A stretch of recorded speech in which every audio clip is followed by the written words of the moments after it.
The Galactic Council's embassy on Earth was never quiet. Even on its calmest days, the place buzzed with the kind of activity only a dozen species, 6 languages, and 3 conflicting concepts of personal space could create. Translators bickered over verb conjugations that didn't technically exist. Security drones patrolled with cheerful aggression, scanning diplomats for banned snacks, unstable minerals, or the occasional telepathic parasite. Somewhere in the administrative wing, a staffer was once again photocopying their tentacles for reasons no one could quite explain. Wayne had stopped questioning the oddities a long time ago. After 3 years of running Wayne's intergalactic salon and groomery, he had seen enough to stop blinking at most things. He trimmed crystalline fur, braided feathered crests, polished obsidian horns, and detangled every type of alien appendage that could grow from a sentient being's head. His human clients were Rare Earth was still the new kid on the galactic block. Barely a decade past first contact, but he had carved out a comfortable niche. The salon sat in the embassy's commercial wing, wedged between a Valenian tea house and a Phyrexian meditation chamber that constantly smelled like hot metal and citrus. Wayne didn't mind. It reminded him of the field clinics he once worked in during the Unification Wars, back when humans were still trying to avoid self-destructs. His medic days were behind him, replaced with shears and scalpels for a different kind of healing. But he never forgot what pain looked like. Mr. Wayne, the voice was soft and musical, like wind passing through hollow glass. It carried a tremor that made Wayne look up immediately. A young Valenian stood at his doorway. Her scales shimmered with the opalescent glow of her species. But the rest of her appearance was all wrong. Her head tendrils, normally graceful, bioluminescent, and expressive, hung flat against her shoulders, dull and lifeless. Dark shadows bruised the delicate skin under her large amber eyes. She stepped inside slowly, as if moving through invisible weight. "My name is Diana," she said. "My father is Ambassador Krelvath. I need help." Wayne gestured toward his chair. "Have a seat. Tell me, what's going on?" Diana moved like someone twice her age. When she sank into the chair, he noticed her hands trembling. "I've had headaches every day for 2 years. Some days they're so bad I can't leave my quarters. Our physicians can't find a cause. They say it's psychological, that I'm struggling to adjust to Earth." Her voice cracked. She looked up at him with a kind of quiet hopelessness. He knew too well something he'd seen in soldiers, refugees, and patients who had run out of people who believed them. "May I?" Wayne asked gently, motioning toward her tendrils. She nodded. He approached with slow, careful hands. Valenian tendrils were delicate structures, part sensory organ, part communicative display, and part biological artwork. They pulsed with faint bioluminescence that normally matched the being's heartbeat. Diana's glow was barely visible. They felt too cool under his fingertips, their usual elasticity replaced with a worrying stiffness. He examined each tendril one by one, probing the base, checking the alignment of the luminal canals, feeling for inflammation. Years of experience had made his hands sharp instruments, trained to read alien physiology the way a musician reads sheet music. Near the base of her primary tendril, his fingers stopped. "Diana," he asked quietly, When was the last time you saw a professional groomer? Someone trained specifically for Valenian physiology. Before we came to Earth, she said. Valenian groomers don't live here. My father's posting was supposed to be temporary, but it kept getting extended. Ah, Wayne murmured, lowering his magnification visor. That explains it.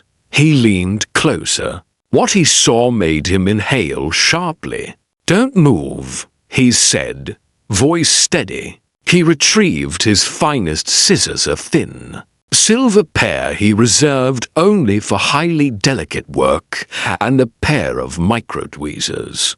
Diana tensed but didn't speak. Wrapped around the base of her tendril was a growth ring. For Valenians, these rings developed naturally during adolescence and shed as part of maturation. But hers hadn't shed. It had constricted instead, tightening slowly over time like a too-tight band. It had embedded itself into the scaled flesh, pressing into sensitive nerve clusters, restricting circulation and triggering chronic inflammation. No wonder she was in agony. It's going to feel strange, he warned softly, but it shouldn't hurt. If it does, tell me immediately. Diana nodded again, holding her breath. Wayne began. His hands were steady, his movements precise. A growth ring that hadn't shed properly was rare, but not unheard of among Valenians. A trained groomer would have caught it instantly, but Earth didn't have any Valenian specialists yet, and their physicians, brilliant in many areas, weren't taught to look for this. Human medics, meanwhile, were trained to improvise. 15 minutes in, he switched tools. 20 minutes later, with one final careful tug, the translucent ring slipped free. The reaction was instant. Diana gasped. Her tendrils straightened as if waking from a long sleep. Color surged through them in a bright blue-green wave. Light rippled from base to tip in joyous pulses. She touched them with shaking hands, her expression filled with stunned wonder. The pain, she whispered. It's gone. Wayne held up the growth ring. It looked delicate and harmless, like a thin band of frosted glass. Your doctors were searching for diseases, injuries, psychological stress. They never thought to check for something this simple. A groomer would have spotted it immediately. Diana's eyes filled with tears, but they weren't tears of pain. Relief poured through her in a visible wave. Then she laughed, a soft, awestruck laugh that slowly turned into something brighter, freer. It filled the small salon with the sound of someone remembering what hope felt like. 2 years, she said. 2 years of specialists, scans, treatments, and a human hairdresser fixed it in 20 minutes. Wayne shrugged lightly. Sometimes the solution isn't complicated. Sometimes you just need someone willing to look from another angle. Diana stood. Her tendrils moved with their natural grace now, glowing with vibrant health. She lifted her arms, stretching as if rediscovering her body after living in constraint for far too long. She took a deep breath, and for the first time, her chest didn't tighten with pain. Thank you, she said, sincerity vibrating in her voice. I don't know how to repay you. Just tell people, Wayne said as he cleaned his tools. Humans might be new to the Council. We're not the smartest species or the most advanced, but we're good at trying. We're good at caring, and we're very good at not giving up. Diana paused at the doorway. My father argues that humanity isn't ready for greater responsibility in the Council. That you're too inexperienced, to young as a species. She touched her glowing tendrils. Maybe it's time I talked to him about what being ready really means. After she left, Wayne returned to sterilizing his shears. Outside his window, the stars shone like scattered crystals. The galaxy was ancient, full of civilizations that had been growing, learning, and stumbling their way through time long before humans discovered fire. And yet a human with a pair of scissors had solved a problem that baffled them all. Maybe that was humanity's quiet strength. Not raw power, not superior intelligence, but simple, stubborn compassion. A refusal to accept pain as permanent. A need to understand, to fix, to help, even when the tools were basic and the odds were uneven. Wayne smiled to himself as he prepared for his next appointment. The galaxy was vast, complex, and often unforgiving. But wherever humans went, they carried a steady belief every problem had a solution. You just had to care enough to find it. And that, Wayne thought, was humanity's true gift to the stars.